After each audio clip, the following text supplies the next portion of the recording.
Assalamualaikum warahmatullahi wabarakatuh. Baiklah, di sini saya akan membahas mengenai konsep dasar manajemen pendidikan dengan dosen pengempu Dr. Muhammad Kristiawan MPD.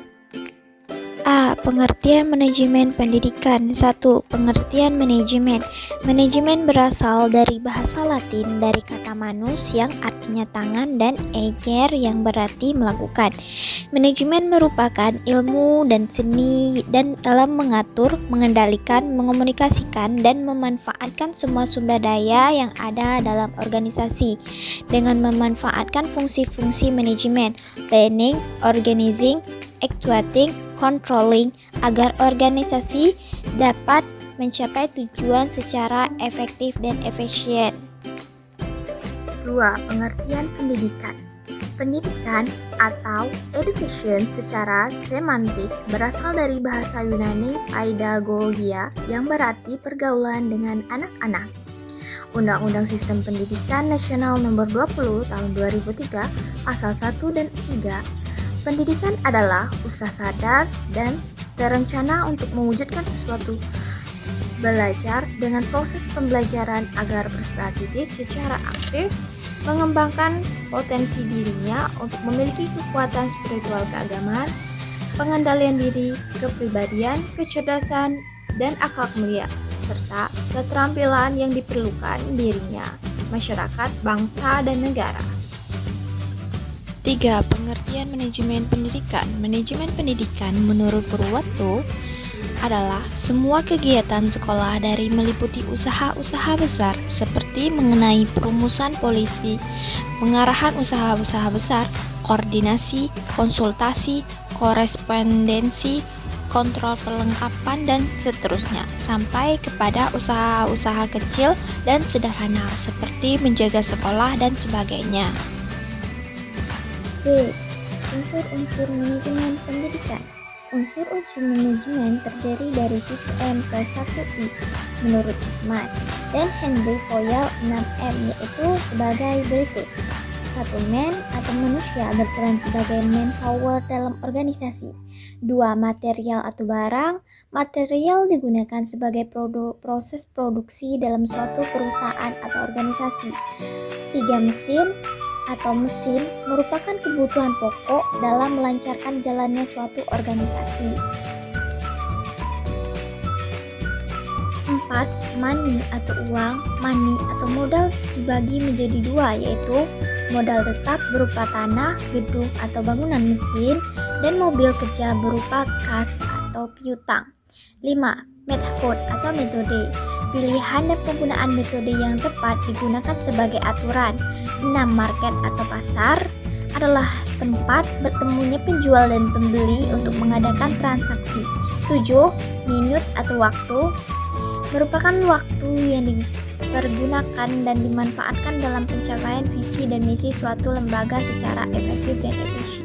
Dalam teori organisasi klasik yang pertama kali diperkenalkan oleh Fayol 1949, manajemen membahas hal-hal sebagai berikut. 1. Teknikal, yaitu kegiatan memproduksi dan mengorganisasikannya. 2.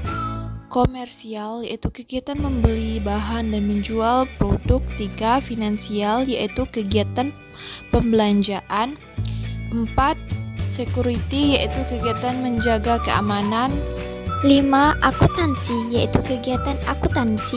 6. Manajerial, yaitu melaksanakan fungsi-fungsi manajemen. C. Tujuan dan manfaat manajemen. Pendidikan menurut Guardian dan Marcelli antara lain: 1. Mewujudkan suasana belajar dan proses pembelajaran yang aktif, inovatif, kreatif, efektif, dan menyenangkan. 2. Terciptanya peserta didik yang aktif mengembangkan potensi dirinya untuk memiliki kekuatan spiritual keagamaan, pengendalian diri, kepribadian, kecerdasan, akhlak mulia, serta keterampilan yang diperlukan dirinya, masyarakat, bangsa, dan negara. 3. Terpenuhinya salah satu dari 4 kompetensi tenaga pendidik dan tenaga pendidikan. 4. Tercapainya tujuan pendidikan secara efektif dan efisien. 5. Terbekalinya tenaga pendidikan dengan teori tentang proses dan tugas administrasi pendidikan. 6. Teratasinya masalah mutu pendidikan. 7. Terciptanya perencanaan pendidikan yang merata, bermutu, relevan, dan akuntabel, serta meningkatnya citra pendidikan yang positif. D. Pembagian manajemen. 1. Manajemen puncak atau top management, disebut juga dengan manajemen institusional atau eksekutif atau K-eksekutif. 2. Manajemen menengah atau middle management, disebut juga dengan manajemen administratif. 3. Manajemen pelaksana atau operating management, disebut juga dengan manajemen penyedia atau supervisory management. E. Komposisi keterampilan manajemen. 1. Keterampilan teknik atau technical skill merupakan kemampuan untuk menggunakan alat-alat, prosedur, teknik suatu bidang khusus, ahli bedah, teknik, pemusik, atau akuntan. 2. Keterampilan manusiawi atau human skill merupakan kemampuan untuk bekerja dengan orang lain, memahami orang lain, dan mendorong orang lain, baik sebagai perorangan maupun kelompok. 3. Keterampilan konseptual atau conceptual skill merupakan kemampuan mental untuk mengkoordinasi dan memadukan semua. F. Ruang lingkup manajemen pendidikan. Ruang lingkup manajemen pendidikan antara lain sebagai berikut. 1. Manajemen kurikulum. 2. Manajemen personalia. 3. Manajemen peserta didik. 4. Manajemen sarana dan prasarana. 5. Manajemen keuangan atau pembiayaan. 6. Manajemen administrasi. 7. Manajemen humas. 8. Manajemen layanan khusus. G. Prinsip-prinsip manajemen pendidikan. Menurut Douglas, merumuskan prinsip-prinsip manajemen pendidikan sebagai berikut. 1. Memprioritaskan tujuan di atas kepentingan pribadi dan kepentingan mekanisme kerja. 2. Mengorganisasikan wewenang dan tanggung jawab. 3. Memberikan tanggung jawab kepada personil sekolah, hendaknya sesuai dengan sifat-sifat dan kemampuannya. 4. Mengenal secara baik faktor-faktor psikologis manusia. 5. Relativitas nilai-nilai. Prinsip-prinsip tersebut memiliki esensi bahwa manajemen dalam ilmu dan praktiknya harus memperhatikan tujuan dan orang-orang, tugas-tugas, dan nilai-nilai. Terima kasih dan sampai jumpa lagi.